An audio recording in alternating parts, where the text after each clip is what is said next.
இன்றைக்கி PC பேளாபாத் ready mix செய்யலாம். அளவுகளை நம்ம பார்க்கலாம் வாங்க.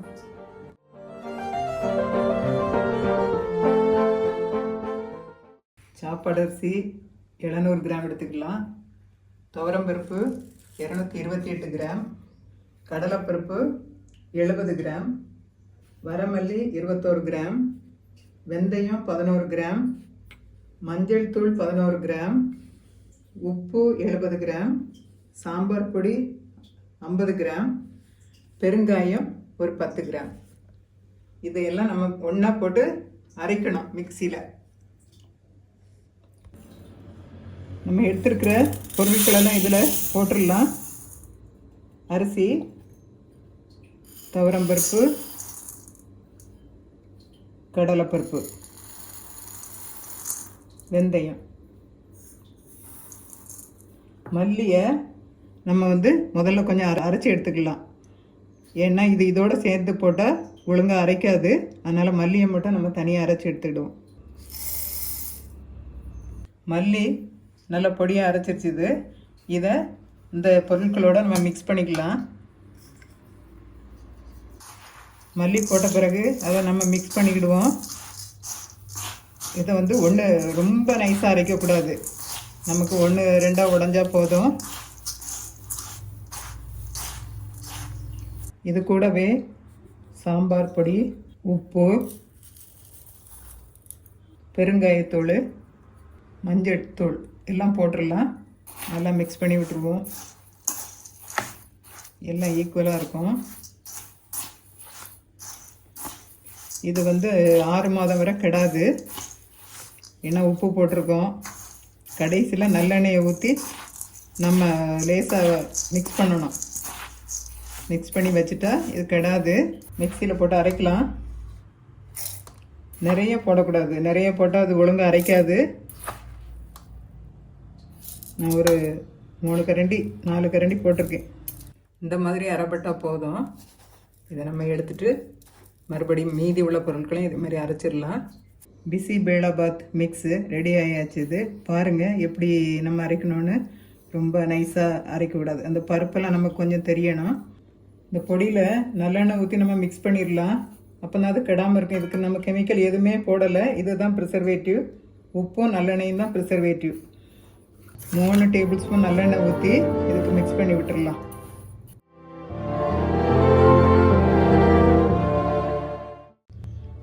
நல்லா மிக்ஸ் பண்ணியாச்சு. இது இனிமேல் எங்களுக்கு இன்றைக்கி 2 டம்ளர் தேவை. நான் 2 டம்ளர் எடுக்கிறேன்.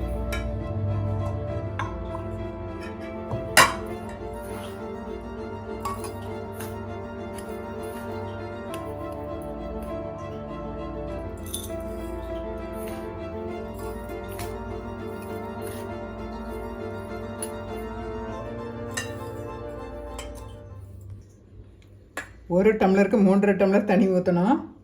நான் இதுக்கு 7 டம்ளர் தண்ணி ஊற்றுறேன்.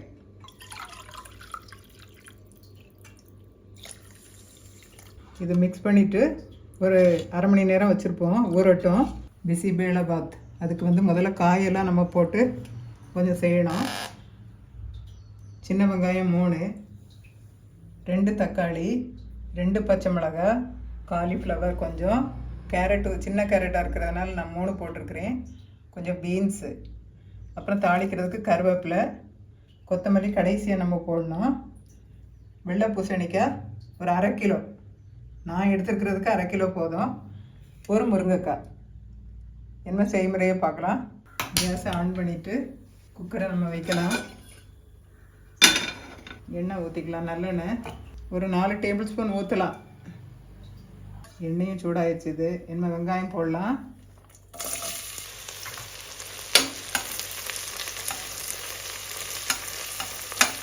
பச்சை மிளகாய் போடுவோம். கருவேப்பிலையும் போட்டுடலாம். வெங்காயம் ரொம்ப வதங்கணுங்கிறது இல்லை. தக்காளி போட்டுடலாம். தக்காளி கொஞ்சம் நல்லா வதங்கட்டும்.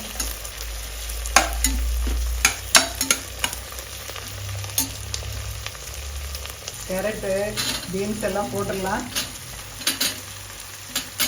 காலிஃப்ளவர் போட்டுடலாம். உப்பு நம்ம பார்த்து தான் போடணும். ஏன்னா அந்த மிக்ஸில் அந்த ஏற்கனவே உப்பு போட்டு தான் அரைச்சிருக்கோம். வெள்ளை பூசணிக்காய் போட்டுடலாம், முருங்கைக்காயும் போட்டுடலாம். கொஞ்சம் ஒரு 2 minutes நம்ம அந்த காயை கிண்டி விட்டுடுவோம்.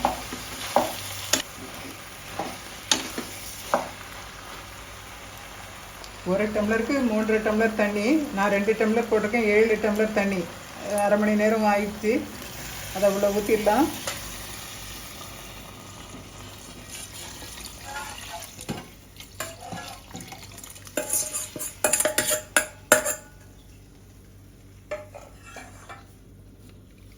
இதில் மஞ்சள், உப்பு, காரம் எல்லாமே இருக்குது. இனிமே குக்கரை மூடி ஒரு 4 விசில் வைக்கலாம். 4 விசில் வந்துருச்சு. இது அதனோட ஸ்டீம் எல்லாம் போயாச்சு. நம்ம ஓப்பன் பண்ணுவோம். சாம்பார் சாதம் நல்லா வந்திருக்கு. கொத்தமல்லி தழை போட்டுடலாம். ரொம்ப ஈஸி. நீங்களும் இது மாதிரி மெத்தடில் செய்து பாருங்கள். சாம்பார் சாதம் தண்ணியாக இருக்குது, ஆனால் கொஞ்சம் நேரம் கழித்து அது இருகல் ஆயிரும். இதுக்கு முருங்கைக்காய் ஊறுகாய் நான் போட்டிருக்கேன் ஒரு வீடியோவில், நீங்களும் பாருங்கள். அது வச்சு சாப்பிட்டா நல்லாயிருக்கும், ரொம்ப சுவையாக இருக்கும். நன்றி, வணக்கம். அம்மா கைவண்ணமே சுவையும் மனமும் பிரமாதமே. அம்மா கைவண்ணமே சுவையும் மனமும் பிரமாதமே. அம்மா கைவண்ணமே சுவையான இனிப்பு வகையும் முறுமுறுப்பான முறுக்கு வடையும் உடலுக்கும் மனதிற்கும் நல்ல ஆரோக்கியத்தை கூட்டும் சுவையும் ஆடை அலங்கரிக்கும் தையல் கலையும் பல பயனுள்ளதான யோசனையும். வாருங்கள் பாருங்கள், செய்ய முயலுங்கள், சமைத்து பாருங்கள், சுவைத்து மகிழுங்கள். அம்மா கைவண்ணமே.